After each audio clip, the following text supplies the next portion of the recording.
This is some of the designs and sketches by Van Cleef& Arpels in the 1920s for a vanity case. This is a Louis Vuitton brush and comb set, circa 1925 to 1930. And then this is a recent tea set by Hermes. And here are some of the fashion collaborations that Louis Vuitton has done with artists such as Yayoi Kusama and Takashi Murakami. Here we have some of these iconic sneakers that you might have seen around before from Combs Cons. And I just wanted to ask, and I guess my leading question is, what do all these things have in common? And it is that these are some French luxury brands that have taken inspiration from Japanese aesthetics. So yeah, I want to talk about Japanisme, which is this concept of Japanese culture seeping into the French art market, and how it especially like affects the Impressionism movement and also the French luxury market. So yeah, here's a little history. In the 19th century was when this movement kind of started, and Japanese aesthetics and craftsmanship took over Paris and France, and then soon all over Europe. So how this happened was about like during that time in the 19th century, Japan had the strict policy of sakoku, which means closed country, and they didn't allow basically any like Western trading or entry into their country, with a few exceptions. But in 1853, an American, Matthew C. Perry, sailed into Edo Bay, Japan, with his Navy ships and forced Japan to sign a treaty with the United States a year after. And then basically after then, commercial treaties with the United States and Europe soon followed. So this allowed all of these goods and all of this art from Japan to be accessed in the West. And so yeah, a lot of French artists were kind of obsessed and moved by these artworks. And so here I have some of these artworks in the 19th century by Hokusai and Hiroshige, with their woodblock prints. And so artists like Degas, Van Gogh, Cassatt were very moved by these artworks, and Japanisme became very quickly something that the French was obsessed about. So yeah, here are some French works that had a nod for Japanisme. So kind of like you can see here how it kind of Japan culture and artwork and materials were like heavily influenced in France. So on the left is a photo of this woman, this person in a kimono, Florence Peterson, and the kimono and the floral motifs itself are very Japanese, which I'll like go into later. But on the right here is a painting by Henri Fontaine-Latour, with Manet painting and artists like Monet and Renoir watching. And you can see in this corner here that there's a space, which is kind of a nod to the Japanese movement, with like the floral patterns and the vase being like something that was very heavily like used and common in Japanese culture. So yeah, I just want to mention here that like a lot of these objects in like Japanese objects in these French paintings or works were like items. So even before, like in the Van Cleef vanity cases and the tea sets and the vases, you can see that like Japan kind of viewed all these objects as pieces of artwork, and this kind of shifted how the French viewed like utilitarian materials, now shifting into like this can also be viewed as art. Yeah, so here are just some of the Japanese influences on Fresh Impressionism. So there are the close cross compositions from Japanese woodblock prints that affected like Impressionist paintings, the unusual angles and viewpoints here from these Japanese works now mirrored into like French Impressionist paintings, and then also like flat shapes and like shading that was very, very common in like woodblock prints. And then in Mary Cassatt's very like paintings of interior scenes, you can see her emulating those like flattened forms of the Japanese prints, which we'll see later. And this kind of rejects like the classical tradition before of like volume and shading within the body.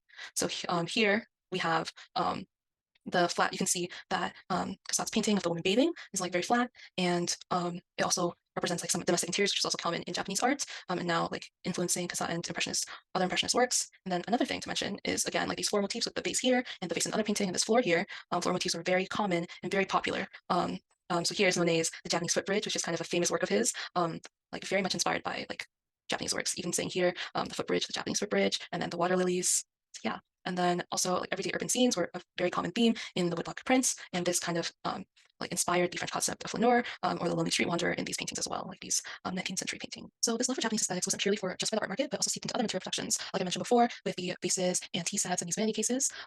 Basically, the French kind of started to understand or adopt the Japanese culture of not only viewing these objects just for their use and use, but also as pieces of artwork. And this also seeped into the fashion industry as well. Designers like Emily Hermes and Coco Chanel were very much inspired by Japanese culture, artwork, and like clothing in and of itself, that they start to replicate it within their own fashion works as well. So on the right here, this is one of Chanel's kimonos that I've sold, and you can see the four motifs here and the inspiration from like Japanese kimonos. And here on the left is a collaboration with the French designer house Loewe, and in collaboration with the Japanese animation studio, Studio Ghibli. And you can see that the model is also wearing like a sort of kimono-esque like attire.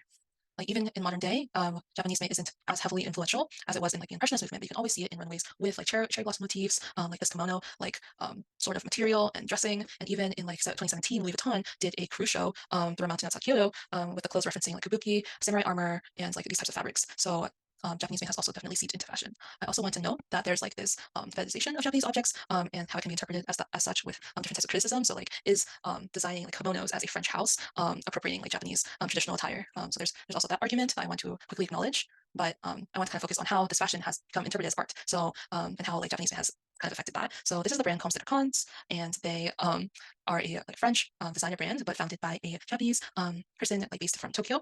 And these exhibitions were actually shown at the Met Museum, and it kind of just represents, it shows and how like fashion has become art and how like Japanese influences in fashion art have affected that. So yeah, I want to take a look at this case study of the Louis Vuitton collaboration with Takashi Murakami specifically. So here are some of the pieces, and they like kind of announced this collaboration specifically with a museum exhibition at the Museum of Contemporary Art in Los Angeles, like in tangent or in addition with like a store, a flagship store in the exhibition itself. So this kind of sparked a lot of controversy and questions, and it kind of gave like a new light into how we view art and the market, how we view art and like the public in correlation to like the economy. So yeah, this kind of allowed Murakami's artwork to be purchased like luxury goods because by purchasing like a bag from Louis Vuitton, you're purchasing his artwork, kind of. And this has become like a very common marketing tool. Louis Vuitton has continued to make more artist collaborations, other clothing and designer collaborations with artists have definitely like spun out of this. But like some people say that this is kind of the artist embracing the commercial success and proactively going for it and kind of creating a new product that expands economic horizons of all parties. So this concept of an artist product that are just kind of one of the like can be considered one of the avenues that are available to the artist who wants to get his message to the public. So Murakami and even the Museum of Contemporary Art, a lot of popularity spun from this exhibition, and there was more name recognition, and it turned Murakami into a kind of a celebrity. But there's also been criticisms for it. Can you really call these products art? And this installation in the museum, does it compromise the authority and curatorial role of like a museum? Um, so there are specific things that this exhibition does. Like it doesn't receive any profits from the store itself, and Louis Vuitton didn't even pay for like the exhibition. But yeah, there are still criticisms saying that like, what does this do? Does it bring the artist and the public closer, and does it kind of get rid of like this need for curatorial process? So this exhibition was kind of like the first of its kind, and it's really pushing the boundaries of what museums can do. So being able to purchase a piece of work like so easily at this museum is something that's never really done before, and like it's kind of creating Murakami as like an art celebrity in of itself. And this is really smart in terms of marketing because if you look at the world of art, the people that are interested in contemporary art are usually very interested in luxury brands as well. And like that bridge and connection is more and more obvious by the day. So this sort of like exhibition works out really well in terms of like being able to profit and being able to have a lot of visibility to the public. Like this concept of art couture is appealing to this like group of people who are trying to like chase like this affluent culture, and being able to have like a signifying like designer brag that's also like a piece of work from Murakami is very like important to this group of people. It's kind of like a badge. Like having the logo and having the artwork on the bag itself can be interpreted as like an invitation into a club. And so like this is very so this kind of links to what we were talking about in like class with NFTs. Is this something like revolutionary? Like this collaboration with artists and like designer brands, where you're able to be more accessible to the public and they're able to easily purchase it like as a good. And this can kind of be like a signifier that like a status symbol. And it's also beneficial for the artists themselves because they're able to get more visibility. Or is this something that like should be criticized? Like this isn't art. These bags are mass produced and they're not made by the artists themselves, and it's not really considered art. Like what is the boundary and what is like revolutionary kind of. So yeah, this is very similar to what we talked about with NFTs. And then like celebrity influence, like Murakami is a kind of art celebrity in of himself through like this exhibition and through this collaboration and being able to have like the celebrity presence, and then also with luxury brands and carrying these collaborations, like celebrities are able to market the goods and the artwork themselves rather than like these museums. So question is again, like, is this work kind of dismissing the curatorial process of art, or is it like just a revolutionary way for the artists to express themselves and be able to like share their expression with the public in a more accessible way? Thank you.